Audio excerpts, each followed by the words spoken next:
Assalamualaikum warahmatullahi wabarakatuh. Mohon izin memperkenalkan diri. Kami dari kelompok 2, Matkul Praktik Peralatan Pengamatan Kualitas Udara, kelas instrumentasi 4D, Sekolah Tinggi Meteorologi, Klimatologi, dan Geofisika. Dengan pembina kami, Bapak Rista Hernandi Virgianto. Pada kesempatan kali ini, kami akan menjelaskan mengenai cara kerja dan pemeliharaan dari yang pertama, high volume sampler, kemudian automatic rainwater sampler, lalu air flash kit sampler, dan yang terakhir BAM 1020. Untuk anggota kelompok kami terdiri dari 6 orang. Yang pertama ada Andri Matius Hutahayan, NPT 41210071. Kemudian Antonius Kukuh Prasetyaji, NPT 41210073. Lalu saya sendiri, Zaki Nawarheda Saputra, NPT 41210074. Kemudian ada Muhammad Nabil Khairullah, NPT 41210083. Lalu Ova Mulia Arlika, NPT 41210086. Dan yang terakhir ada Andri Wiratama, NPT 41210098.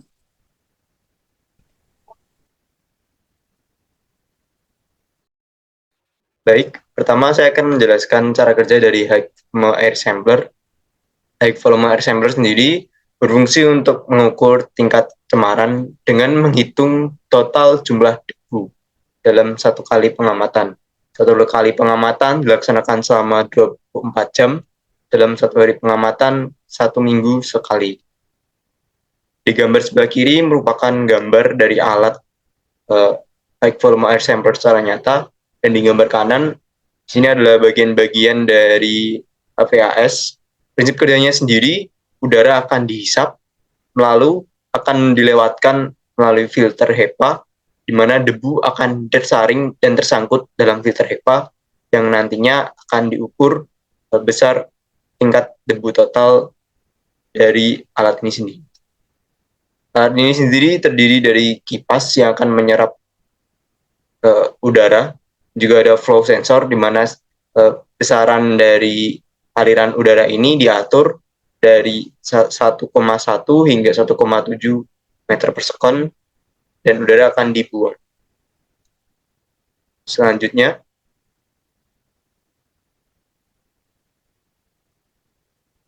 di gambar sebelah kiri merupakan filter HEPA, di mana filter ini mampu menahan debu, dan ini sebuah total suspended particulate PM10 dan PM25 serta semi-voltaic organic compound dan pesticide atau IUV. Di sini alat ini yang perlu dicatat adalah berat, yakni berat filter HEPA sebelum dipakai dan setelah dipakai. Setelah dilakukan pengamatan, berat sebelum dipakai akan dikurangkan dengan berat setelah dipakai, dan itu akan didapat debu total pada filter.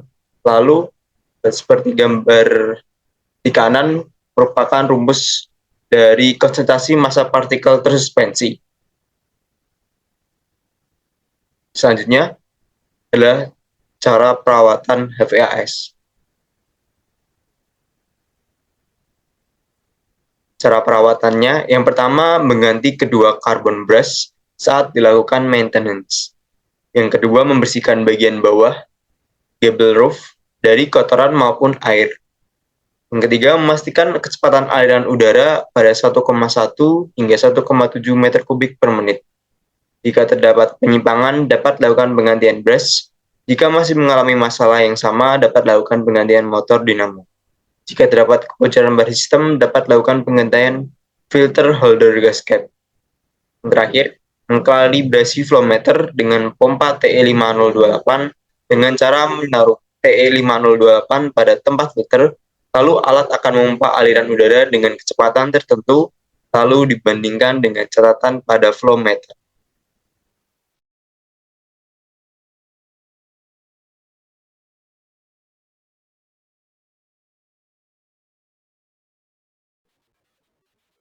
Baik, selanjutnya adalah automatic rainwater sampler.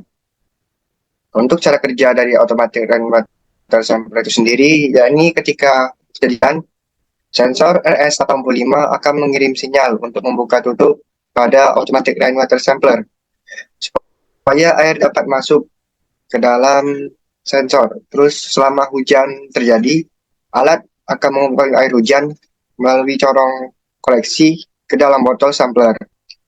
Setelah hujan selesai, beberapa menit kemudian sensor akan kering dan secara otomatis akan menutup pada ember yang awalnya dari dry container ke wet container. Lalu kemudian sampel air hujan yang telah dikumpulkan tadi dikirimkan ke laboratorium kualitas udara untuk dianalisa.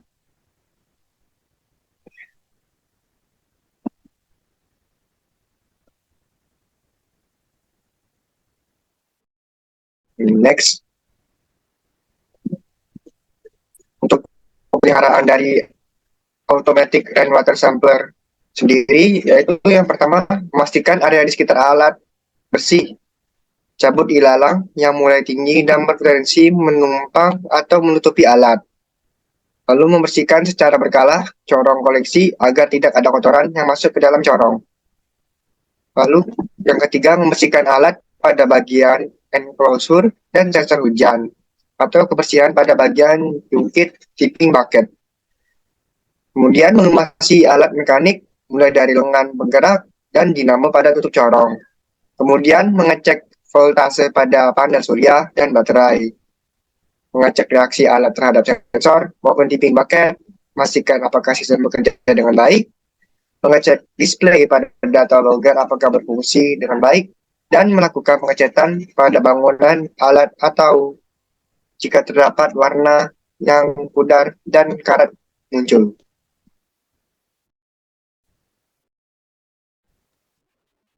Kemudian berikutnya ada alat yang ketiga yaitu air flash kit sampler, di mana prinsip kerjanya yang pertama yaitu keluarkan tabung sampel dari kotak, kemudian yang kedua susun tabung dari urutan nomor kecil ke nomor besar ke kotak SPU, di mana dengan catatan dilakukan di dalam ruangan. Kemudian yang ketiga, pasang selang pompa dan selang sirkulasi pada tabung sampel sesuai urutan.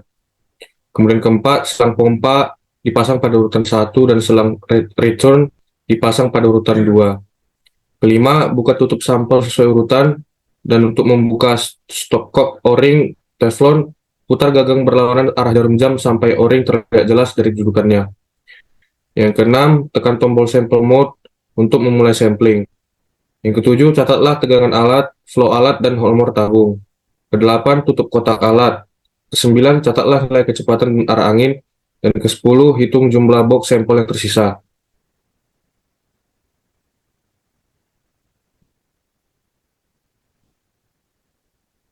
Kemudian yang ke-11, ketika sampling berlangsung kurang lebih dari 10 menit, lihat hasil sampling. Setelah 10 menit, kembalilah ke sampler, buka casing, dan perhatikan LED mana yang menyala.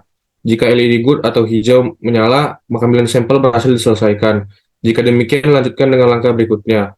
Jika LED baik tidak menyala, lihat bagian ketujuh untuk penjelasan dan petunjuk tambahan. Tunjukkan pada lembar sampel LED mana yang menyala. Kemudian ke-12, matikan alat. Ke-13, eratkan tutup tabung sampel dan lepas selang sesuai urutan. Ke-14, isi form sampling pengiriman ke NOAA. Ke-15, tandai tabung yang telah disampling. Ke-16, setelah proses sampling selesai, lakukan dry mode kurang lebih 30 menit. Kemudian ke-17, ketika mode kering selesai, pompa akan mati dan LED mode kering akan mati. Dan ke-18, tutup alat dan diamkan alat sampai lampu indikator dry mode hilang. Setelah dry mode selesai, matikan saklar daya dan biarkan satu daya tetap terpasang untuk mengisi daya baterai. Ke-19, cabut aliran listrik. Selanjutnya, pemeliharaan air flash kit sampler. Yang pertama,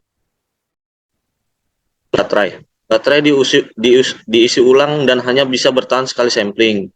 Yang kedua, hati-hati saat memegang tabung kaca karena kaca. Dan yang ketiga, selalu bawa PSU keluar untuk mengumpulkan sampel. Jangan pernah mengambil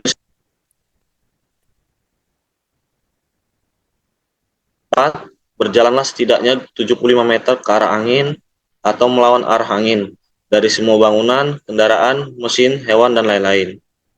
Yang kelima, hindari struktur atau fitur medan yang melawan arah angin dari lokasi pengambilan sampel yang dapat mengaruhi kecepatan atau arah angin. Yang keenam, yang terbaik sampel ketika kecepatan angin lebih besar dari 2 meter. Jika kecepatan angin rendah tetap terjadi, tetap dikumpulkan sampel akhir. Yang ketujuh, hindari cahaya, terutama sinar matahari, tempat yang relatif sejuk. Menutup stopcock yang berlebihan hanya akan membuat tabung pecah. Yang kesembilan, seka konektor labu dengan tisu dan ganti merah pada ujung.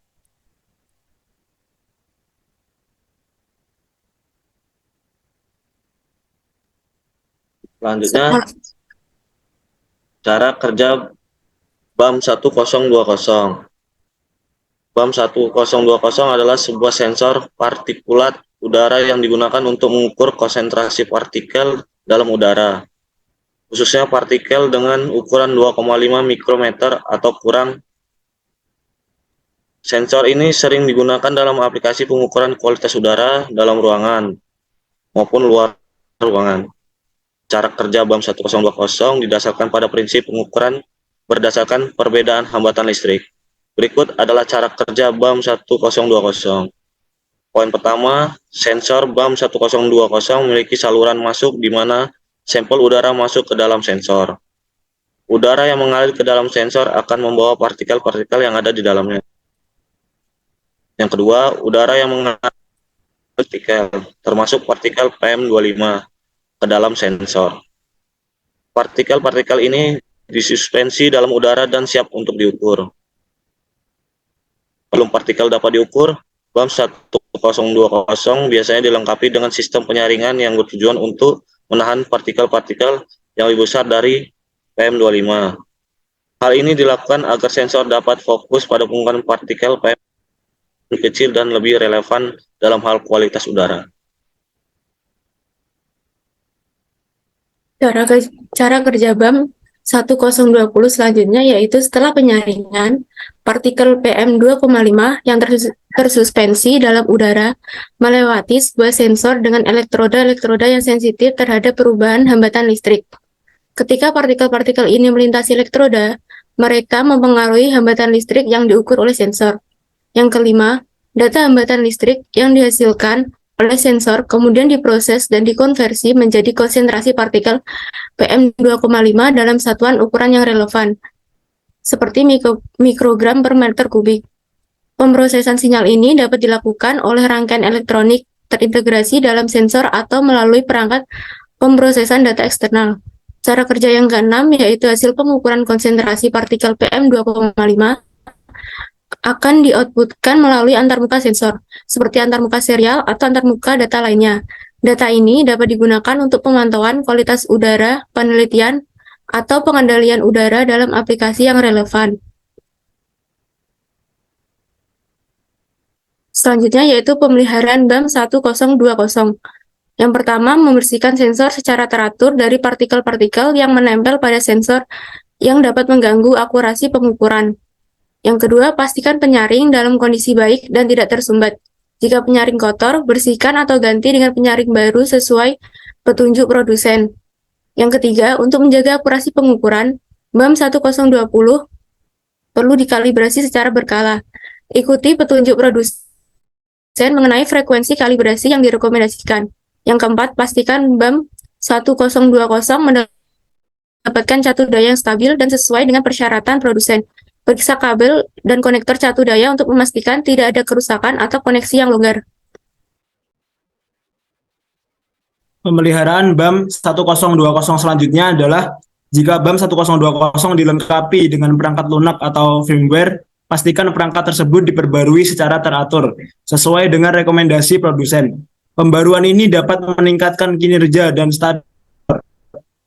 Kemudian pastikan BAM 1020 di tempat gangguan yang dapat mempengaruhi kualitas pengukuran. Paparan langsung terhadap cahaya matahari yang intens, debu yang berlebihan, atau sumber panas yang ekstrim.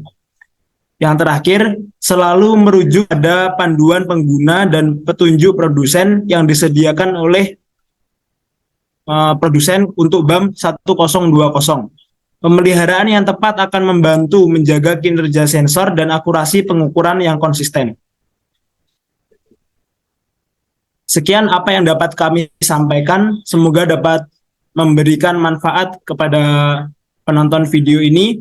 Terima kasih dan wassalamualaikum warahmatullahi wabarakatuh.